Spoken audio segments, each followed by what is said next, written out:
Ini adalah persepsi-persepsi yang orang sering kaitkan dengan APM.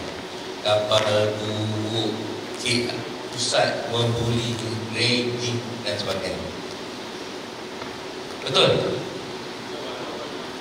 Adakah dengan kalau kita buang rating, buang buli, kita nak timbul sokong masuk askar? Tahu tak sokong? Tahu tak? Darai. Orang Kelantan katakan apa tahu tak darai ni apa? Tak tahu handuk ya apa tahu bengok darai tak tahu. Tahu mana? Apa ada darai apa? Kita tak mau darai masuk kita. Faham? Sebab tu kadang-kadang kita kena pastikan bahawa persepsi ini salah. Orang kat luar sana bila kadang-kadang nak tak ada kerja apa. Kita main pingpong, pakai uniform, keluar TikTok, padahal itu waktu riadah. Tengok askar tak kerja sana main pingpong waktu kerja. Bukalah TikTok kalau tak percaya.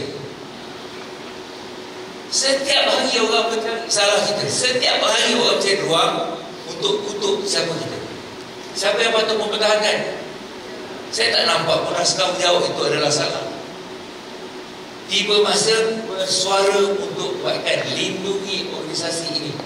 Kerana organisasi ini adalah kamu. Kalau kamu tak lindung organisasi ini, siapa yang nak lindung? Siapa yang nak lindung organisasi ini? Siapa yang nak mempertahankan organisasi ini supaya orang hormat dan sentiasa hormat kita? Kalau bukan kita.